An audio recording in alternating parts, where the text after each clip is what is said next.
All right, y'all. Thank y'all so much for coming back, man. Episode 144 of the Minding Your Business podcast. Champ Ron here on a beautiful Friday. Hopefully it's beautiful, man, wherever you are.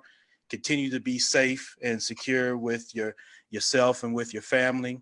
And always look to do, man, your very best. Man, I hope this is reaching you wherever you are in good health and good spirits. I know a lot of people have been impacted by a lot of things that are going on out here. And there's a lot of information, a lot of misinformation and things like that. One of the things that you know that I've been sharing with you all is it's social distancing, but not social disregard. All right. So continue to have regard for your fellow man and your fellow woman and your fellow living being, even during this whole pandemic. And we're going to get through this, y'all. One of the things that I've learned in some of my reading is be leery about putting out set dates. Sometimes you hear from Washington, y'all, May 1st, June 1st, people start putting dates. There was an old POW back in World War II that said that one of the things that helped him get out of that situation was he was cautiously optimistic. He said the guys that didn't make it were the guys that said, oh, we'll be out by Christmas. And then Christmas passes, right? And then a piece of them passes. All right. And then they say, well, it's going to be by January 15th. January 15th passes, piece of them. So every time they set a deadline and they don't meet it, a piece of them dies with that. A piece of their hope, a piece of their dreams, a piece of their optimism. So be leery of that. Just know we're going to get through this. We don't know the exact date, but right now is a great time for you to be building your skills, spending time with your family, and doing the very best that you can. Make sure you subscribe and listen to the podcast wherever you get your pods or themybpodcast.com. Man, listen, I'm extremely excited about today's guest that's here with me, man. Great brother there in the Chattanooga, Tennessee area. For those of you that have been in that area, it's a great town, great city. I spent some time there on Brainerd Road and around Hamilton Place and all that too. So I guess he don't know my travels done extended me over there to Chattanooga, personally and professionally, man. But Larvizo Wright is my guest today with BeUpwright. Man, what's going on today, my brother? Hey, happy Friday to you, man. All is well on my end. How are you doing? Man, I'm doing wonderful, man. Shout out your podcast, man. I know you're getting that thing started up, man, but I had a chance to listen to a couple episodes, brother. And I tell you, man, if anybody's like me, I took great, care in that information. It was very helpful for someone that's, had ties to the industry for a long time, man. I loved your delivery with that, brother. I appreciate that. Yeah, it's one of those things where the more I thought about it, the more I've taken some advice from some people who kind of pushed me into the direction. I'm testing it. So bear with me. I'm still trying to find my voice, find how do I continue to grow in that space while being authentic and just taking people on that journey with me. Yep, no doubt about it, man. So, brother, let's get right into it, man. We got a lot to get to, and I know you're a busy man. You got a lot going on, so let's jump right in, man. Tell the people that aren't familiar with you, man, who you are and how you got to this point, in your personal and professional walk. Sure. So, as you mentioned, I'm Larvizo Wright. People that are close to me call me Vizo. Born and raised in Memphis, Tennessee. A graduate of Overton High School, Go Wolverines, class of 2002. There you go. I ended up in Chattanooga because I was looking at a business program because I knew I wanted to major in accounting. And so I had scholarship offers to UTK. I was like, do I really want to go 7 hours to Knoxville and be in a bunch of classes? Looked at MTSU. UTC seemed to be a really good fit. Had scholarship offers, had a really good accredited program. So I was like, all right, I'll take my chances there, smaller classes. So I ended up going there, getting my accounting degree, came out in 2006. I did a couple of accounting internships with one local accounting practice and then a regional firm. And so after I graduated, I ended up taking a staff accounting job at Blue Cross Blue Shield of Tennessee. So shout out to Big Blue here in the city. There you go.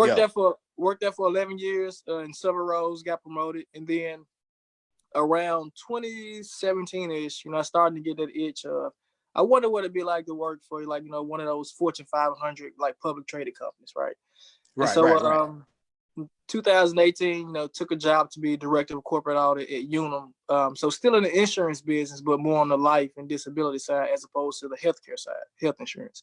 Yeah. And so I've been in that role a couple of years now, and it's really stretched me as a leader. Really have expanded my mindset because now I have people who report to me in different parts of the country. Yeah. Helping people with our audit plan in the UK, which is cool. And then we had a Poland acquisition, and so helping with an audit plan all the way out in Poland. And so the experience I'm getting now is really around strategic leadership, leading others, building positive influence. And so that's something that's going to help accelerate my development as I pursue to be an executive one day. Yeah, there you go. And so, through your time at, there at UT Chattanooga, man, what were some of the things you was getting into there, man? And how did you know, did you have an idea, as you were there at UT Chat of what you wanted to do, or did it kind of, gravitate to you over time? Or it's funny. So I knew accounting was going to be my route, and it was funny because I was only a handful of Black people that actually majored in it. And I can remember like all my friends were marketing majors, the econ majors. They literally would laugh at me like we'll be in the student union, get ready to go to accounting class, and they would laugh about like this dude is like literally taking accounting classes. Right, and it's funny because once we got out of college, people would tell me, man, I should have majored in accounting like you because those are the only jobs I see available. Right. So I knew accounting was a lane I wanted to run in, and most people don't realize that it's really broad.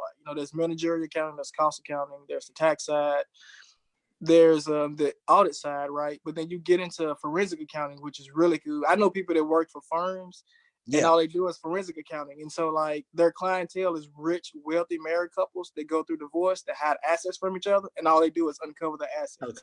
So that's really cool, right? Right. So like you can take your accounting skills and like being really petty and digging into other people's business and like get paid to do it. Like right. How cool is that? And so for me, the financial reporting is what really hooked me into accounting. Most people like telling stories or hearing a story, but then you can also tell that same story with numbers. Yeah.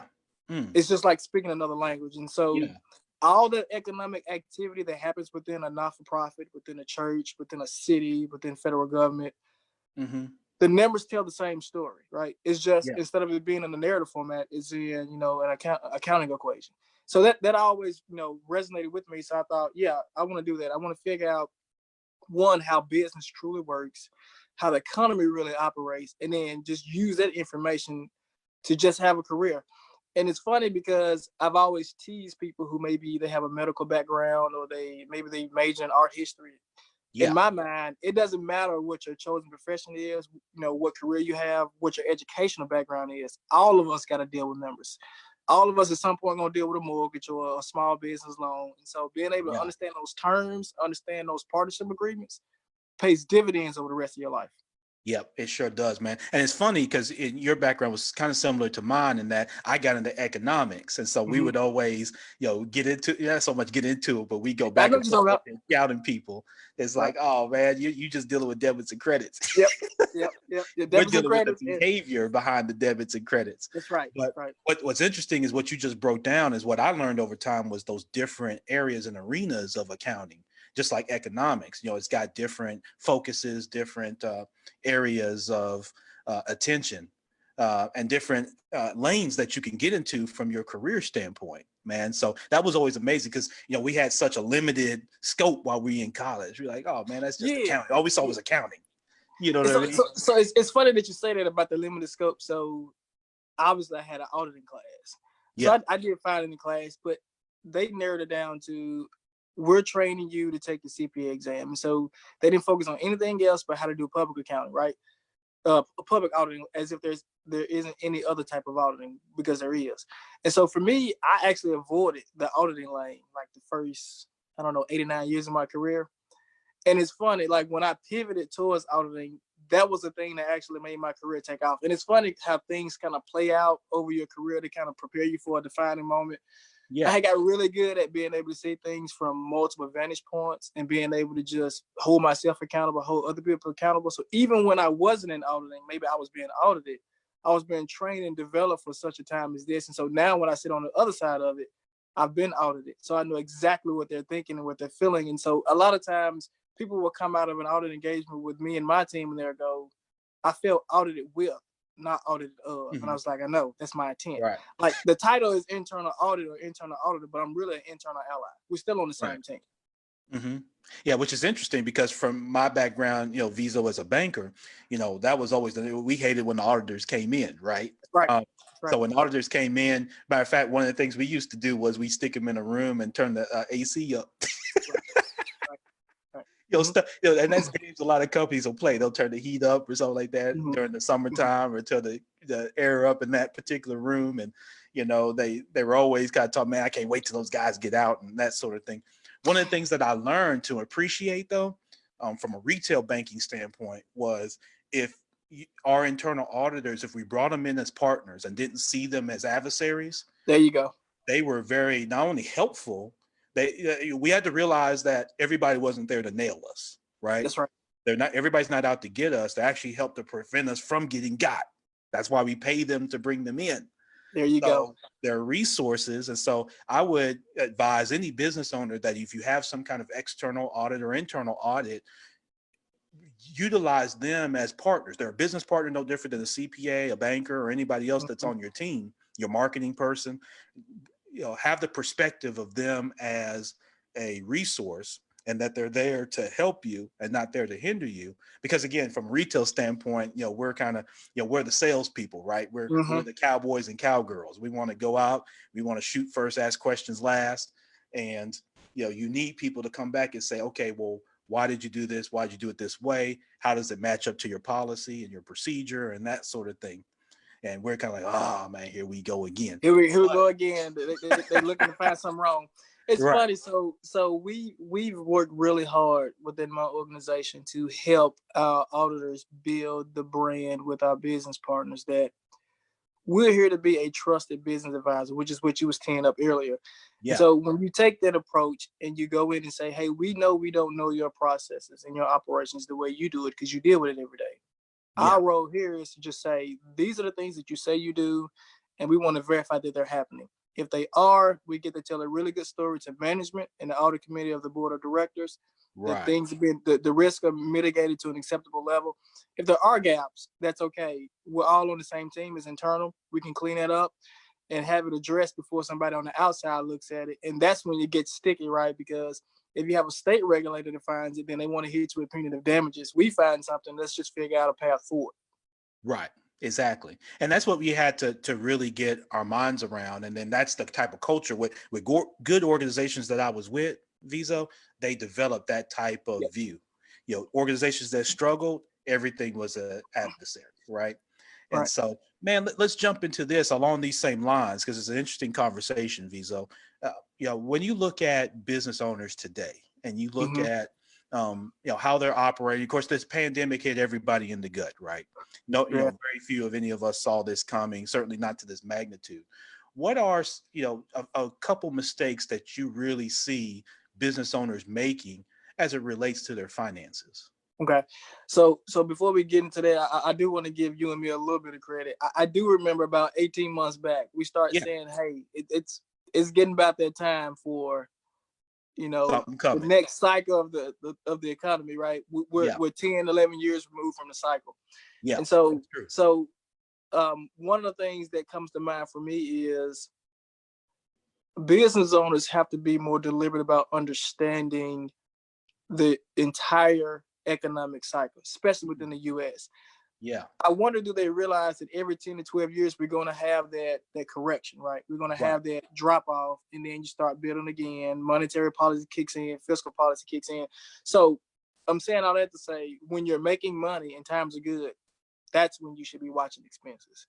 What's going to happen right now, a lot of mistakes are going to get made that because money is getting tight, the economy is getting tight, business owners are going to start making drastic cuts, right? As we head into this recession. And so there's going to be a knee-jerk reaction, and people are going to cut too deep. They're going to cut into the bone. And it's really going to bleed their operations. And then they're going to realize we've cut too deep. We got to adjust. Maybe we were laid off too many people. Maybe we agreed and got too progressive on some of these sales because we were hurting for sales, and we can't really meet that expectation. And so people start panicking and making really drastic decisions. And what I would say is this is the time to figure out, how do I start thinking about a plan for what my business should look like when the economy is strong and money is cheap and it's easy to find labor. Mm-hmm. What should I be doing when things are a little bit tighter? Maybe I don't have the labor. Maybe I don't have the sales. I don't have the liquidity, and start figuring that out. One of the things I think business owners, some business owners, especially like small business owners who are still trying to like figure out how to do this, some Yeah. of them are really knowledgeable of like the operations. Yeah. Like they know how to bake their cake. They know how to cut hair. They know how to, do carpentry work. Right. Right. They know they want to work for themselves. They want to be their own boss. He or she wants to be their own boss, but they're not intentional about interpreting what the numbers mean.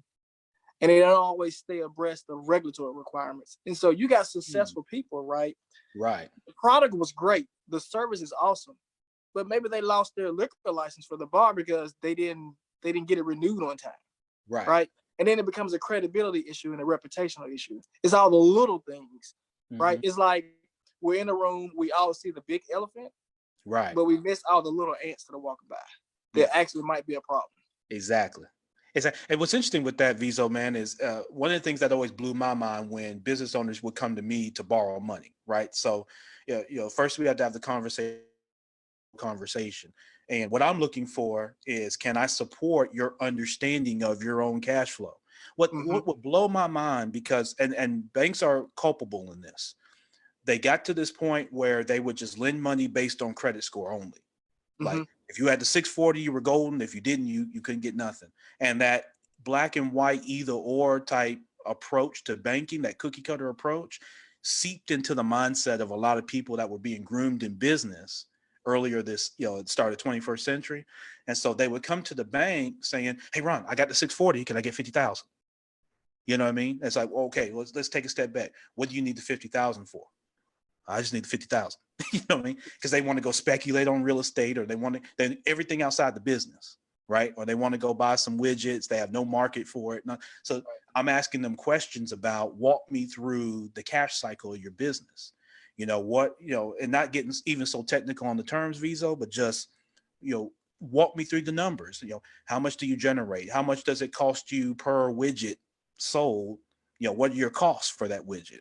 And if you can't tell me that, basic things about your business, and you just want $50,000 because you feel like you can pay it back, or at least you can pay it back right now, and you want to go do all these other things. And this is the thing that would chat me up, is when they can't articulate that, and then all they want to do is take the money and blow it and flodge and do all types of stuff with it and not really grow their business. And then when things like this happen, 2008, now with the pandemic, they're the ones that get the swift kick in the rear.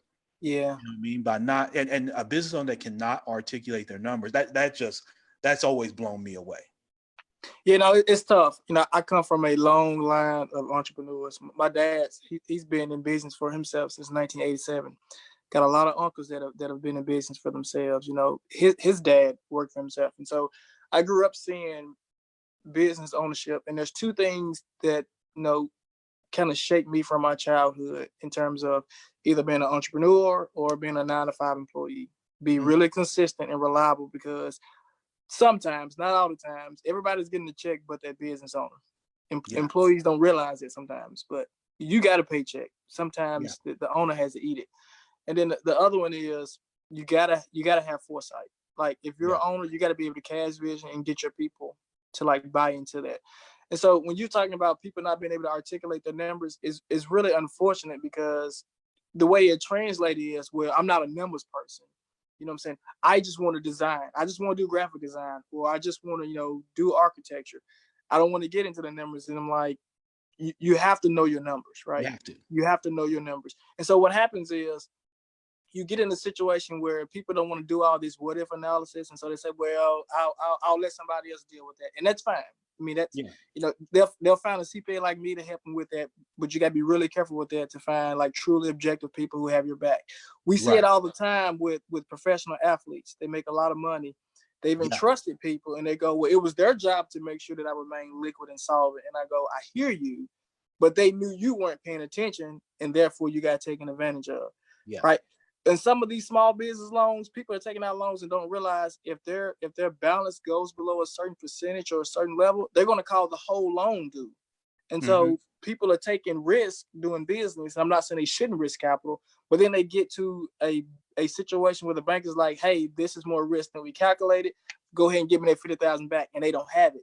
And they didn't read the fine print to understand, man, if your cash account drops below $250,000, they want that loan back. Right. Yep, exactly. Yep. And it was in the fine print, but they didn't understand it. They didn't understand what they were looking at. Yeah, it's the devil's in the details, as they say. You know, and so Larvizo Wright today is our guest here on episode 144 of the Minding Your Business podcast. So Larvizo, as you look at businesses and they're making the mistakes, and what about the businesses, industries that have been impacted, by the pandemic pretty heavy? You look at particularly like restaurants and retail and things like that. From your perspective, from an accountant's perspective, what do you think is best for those folks? What can they be doing right now? I know it's tough and we don't have the crystal ball to see when this is going to end, but talk to us some about your perspective on some of those heavily impacted industries and what can they be doing right now, again, to prepare themselves for when things ultimately do rebound. So one of the things I think is going to impact us is just the way the workforce planning, the way they shape workforce, that's all going to change, right? Yeah. Like some of these companies like Best Buy, they're still yielding 70-80% of their revenue while like half of their workforce is furloughed. Yeah. So people got to pay attention to that and go, okay, during this time, what skill sets can I build up or pivot to in case some of these retail dynamics do not return? Yes. Some of the things you're talking about, we're experiencing it, like with the restaurants. Like, I want to be careful how I say this because I don't want to sound like I'm anti-big business. There was just too much growth too soon. And so we've decided it's okay to have a restaurant in every city on every corner.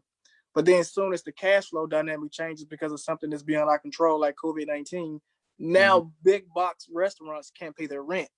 And it's not because they're not a successful company. They just had all this growth. And as long as everything is working as they expect and cash is flowing, they can cover all their bills. They can pay all their employees. They can continue growing. Now we're at a point where like, maybe we should have been a little more cautious. It kind of reminds me of your tee up around, the guy in the war where he was cautiously optimistic. He didn't use hope as a plan. Right. Well, I hope things just keep going. I hope the stock market just keep going up. I hope the interest rates stay low. That's not really a plan in the business world. Right. Yep. Hope is not a strategy. It's not a strategy. Yep. Exactly. So, no, that's very interesting. I think that, I agree with you. I think that there was a lot of growth, and I don't know how much planning. Of course, you can't plan for things like this, but I don't know how much planning there was and the ability to quickly pivot. And I think that's where you're seeing some still somewhat kind of survive. I think even for businesses, Vizo, that aren't being heavily impacted, I think one of the things that's going to come out of this is those leaders that can quickly pivot and can adapt, right? Like you mentioned about the workforce. Can they adapt to these new trends in the workforce, this remote work, and the mindset that everybody that's working from home is not goofing off on the clock on me. Right. And get past that mindset. Oh, I've got to see my people to be able to trust them. And I think, the ones that can adopt that quick and quickly pivot their business model. I mean, I launched Brand Pod where I do podcast consulting. That came out of demand from two banks that I talked to that were looking at, they listened to this podcast, shout out to those banks. And they listened to this podcast and said, we need to be able to get our own platform out to our customers who aren't coming into our branch lobbies. Right. And so they asked me about that. So it's this inherent demand that said, hey, I've got to quickly pivot, to, accommodate this demand because I've got a skill set here and it's been identified by folks that want to do business with me, but I don't have a platform together yet for it. And so what you said earlier, I think goes a long way is find what that is, find your skill set, within your passion. This is a great time to do that because when things do rebound, like I said, all the restaurants may not come back and they may not come back to the same extent. Some of these folks that may have had 4,000 square feet of tables and chairs and bars may now just be takeout. That's right. No, that's right. That's right. So, yeah. So for the big corporations, they got lobbyists. They're right tax laws. They'll be taken care of. Like Right. Ruth Chris, they got some money from the small business loan. Oh yeah. But some of the true small business they didn't. And so what small business owners are going to have to do is something that's kind of countercultural to the way they've been bred to operate. Most small businesses come out of people going, I want to be my own boss, I want to make my own rules. And that's Yeah. fair. We live in this country, we have liberty to do that. Yeah. But small business owners are going to have to start partnering together. So we're going to have to put the competition aside and say, all right, you have this expertise and this value proposition, and that's a lane that I can't necessarily run in, but I have this and you can't necessarily run in this. Let's work together. Yeah. There you go.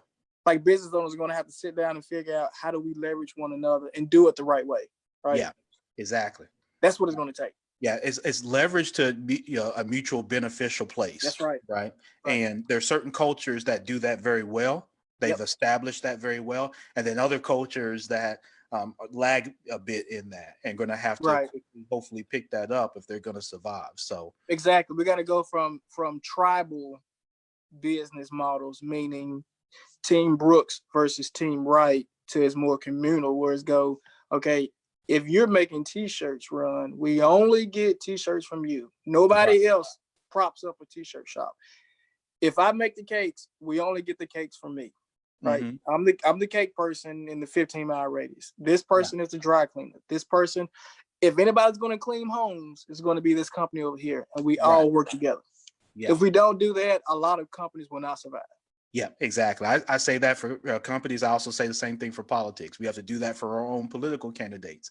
At some point, even in these local elections here in Shelby County, we can't have 20 guys and girls show up for one spot. We got to, put, our infrastructure around whoever this one or two people that are going to run these different races and then go from there. So same thing, business, same thing on our politics end for us as a nation. Yeah. And what it will expose is, why you're really in the game of entrepreneurship. Is it to feed your own ego, or is it actually to serve the greater good, and you just happen to make a profit at the same time? Yep, exactly. No, and I've always spoken about this, Vizo, is motivation, right? The key to a lot of these things is, and what exposes the transparency is, what is your motivation behind doing it? Because that's what's gonna carry you to when you face obstacles. It's also what's gonna carry you when there's success. Because some people can't handle the success. It's as big a problem for them as the L's. That's right. Because some people, man, listen, if you put, some of these people, you put $2,500 in their hand, they'll go plumb crazy. They'll switch up on you. They'll go ghost. I mean, $2,500. Right. So some people are not equipped yet, like you say, with that tribal mentality. They're not equipped to be able to do that. But hopefully, brothers like yourself, me, sisters out there, other brothers can continue the educational barrage of sharing education and showing how it can work. And I think as people see that it works and see success from it, success just breeds success. Success does breed success. Right now is the time for transformation. And that needs to happen on several levels, spiritual, mental, physically. We are going to have to shift and pivot, all of us. And whatever's inside of you, when life put pressure on you, that's what's going to come out. And so if you are a selfish person and you're narcissistic, this economy, when it starts squeezing you, that's what's going to come out. If you're somebody that is thoughtful, that has emotional intelligence, that's what's going to come out. You're going to look to go, how can I help myself and also help others who may be struggling? No doubt about it. And so, Vizo, shifted gears a little bit because you talked some about your dad having been in business since 1987. Your husband, your father, man, you're active in the greatest fraternity in the world, which is one Phi Beta Sigma fraternity incorporated. Blue Phi. Definitely Blue Phi. You dope. Just make sure y'all know what's going on here with the podcast. But so as a father, as a husband, as someone that's involved in young professionals and working with youth, working with people kind of all around, how important, Vizo, is family to you? And how does that help motivate you in the things that you do? Because you're involved in a lot of things that, for what I see, is community edification. Is a lot of how I would summarize a lot of with what you do. And so with that, where does that come from? And then how important is family to you in that? Oh man, how much time we have? Family is extremely important to me. So family dynamics are tough, but family matters. So my dad, he started his business in 1987, and him and my mom raised three boys. I'm the middle son. There you So go. everybody talks about me because they say the middle child's the odd one, which technically I am very different from my older brother and baby brother. Right. It's fun. It's like they would go and get a car from a junkyard, and they'll take the transmission out, take it apart, put it back together to learn. I would just read a book on how to repair a transmission and visually see it, and then I'm good. But they would be like, "No, I need to touch it. They No, got to I'm touch not it. Right. conceptual." So they've been married since 1982, and they poured into us, and they kept us busy. And so like I didn't understand it when I was growing up, but we had to do tap dance, we played baseball, we did gymnastics, we took piano lessons. And so like every night we had something to do. Wednesday nights we was at church for Bible study. It just became normal to me, right? Like you always got to do something. And my mom and dad did not play by grades. Like you had to make A's and B's. Like they did not play. It was not acceptable.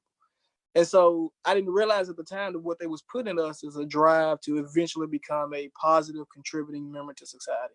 Like we weren't going to be allowed to just rip and run the streets and just make bad decisions. They kept us so busy we didn't have time to make bad decisions. There you and go. So that just carried over into my adult life. And so like some of those elements, I've put into, my household, now that I'm, married with two little ones, one is 11 and one is 7. But I would say that, when it comes to family, I'm all for, we talked about business owners earlier. So I'm all for building up assets. I'm all for building up businesses that people may want to sell at a later date, etc. Yeah.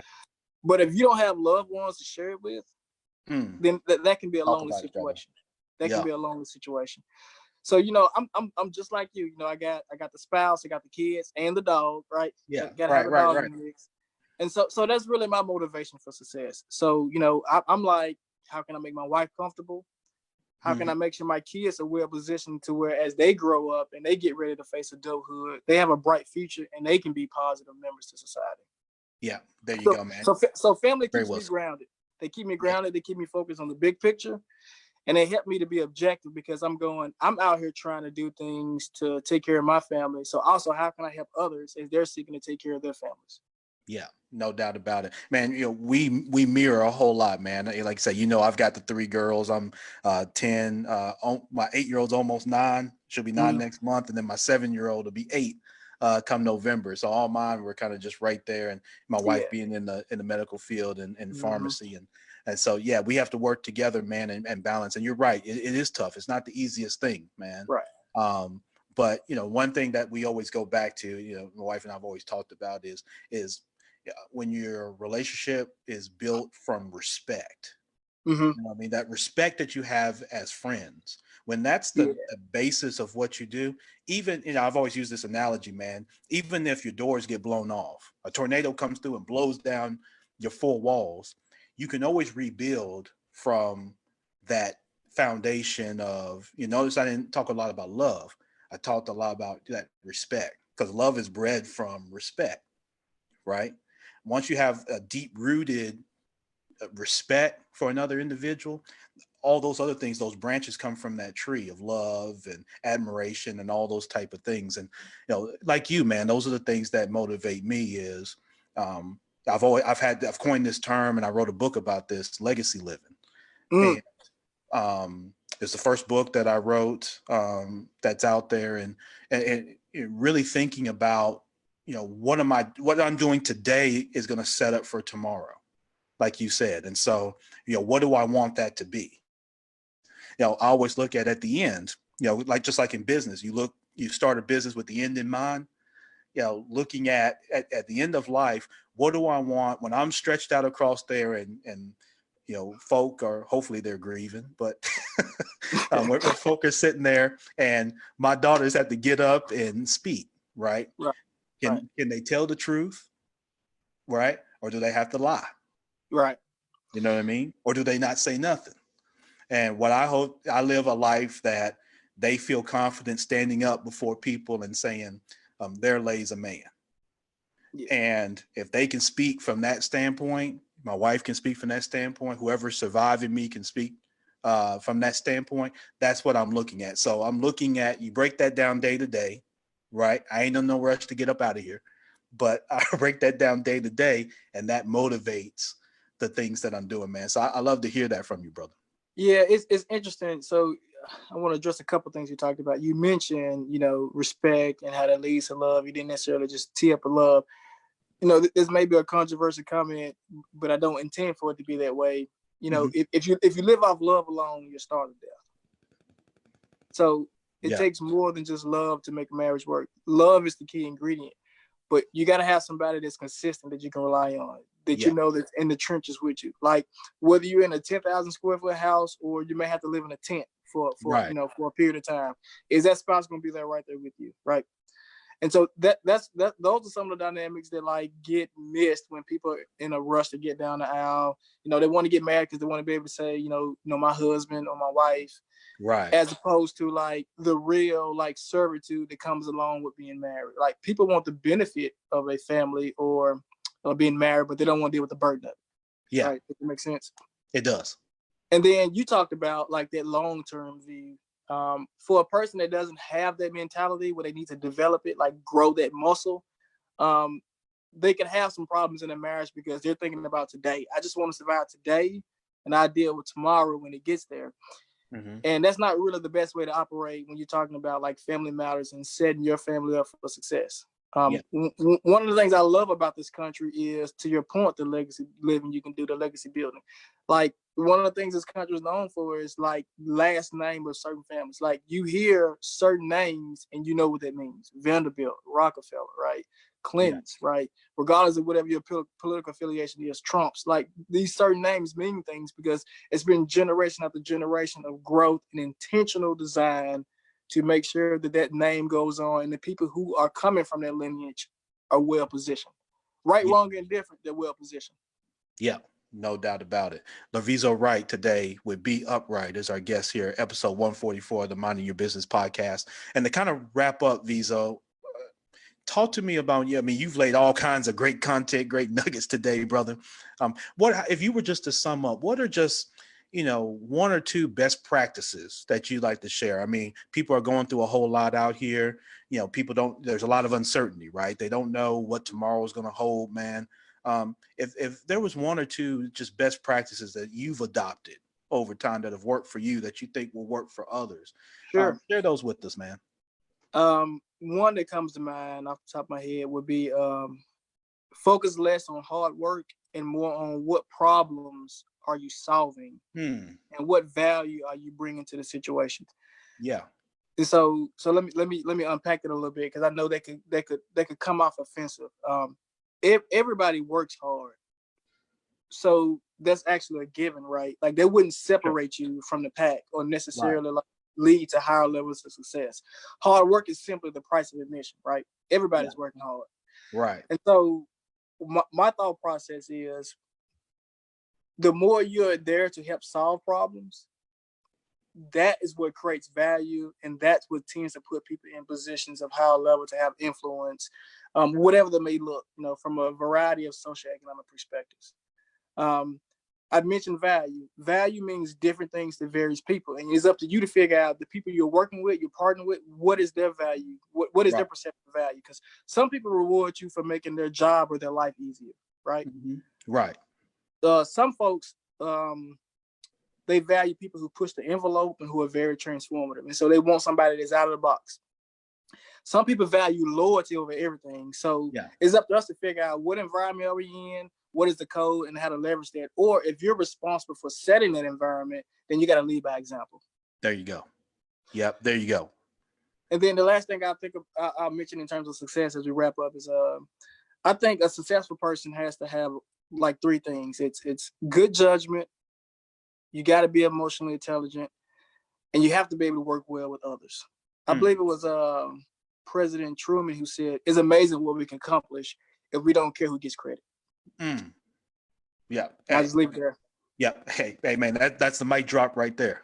I mean, for sure. I mean, you can't say that any better. And that's a great quote, man. So Larvizo Wright with BeUpwright was our guest today, man. Listen, brother, I can't salute and thank you enough for taking time out, man. This has been great to chop it No up with problem. you. Man, when you're in Memphis, I love to be able to catch up with you, brother. Absolutely. Can always be a resource for you. I love what you share, information, authentic, real, concise, to the point, and thought provoking. And man, I appreciate that. I appreciate what you're doing there in that Chattanooga market, man, for a lot of people, and then certainly for your family and community, brother. So salute to you, man. Best wishes, man. Everybody, make sure you go check out BeUpwright, the podcast, as that's getting launched, man. Check that out. Subscribe. Let Vizo know you heard him right here on the Minding Your Business podcast. I appreciate it. And thank you for the opportunity to get on your platform. And I definitely salute you, brother. Yep. Thank you, brother. Listen, you'll definitely be in touch, man. Be safe and go mob. Go mob. All right, brother. I'll holler at you later. Right. Later. All right. All right, y'all. So that was my good brother, man, Larvizo Wright with BeUpwright. Make sure y'all check him out. Check out his new podcast. Check out everything he's got with his BeUpwright brand. And if you're interested in connecting, getting real information from an accounting, from a finance standpoint, he's someone that I endorse and is a friend of this podcast. So check us out, subscribe, listen, wherever you get your podcast. 5-star on podcast really helps us out, helps us grow the podcast and be able to share it with others to get this information. I'm your host, Champ Ron. We are out. Episode 144 is in the books. Y'all be great for yourself, be great for your family, be great for your community. And, we just gonna make it do what it do. And we'll be back for episode 145, entrepreneurship, real estate, trending news. There's no business like minding your own.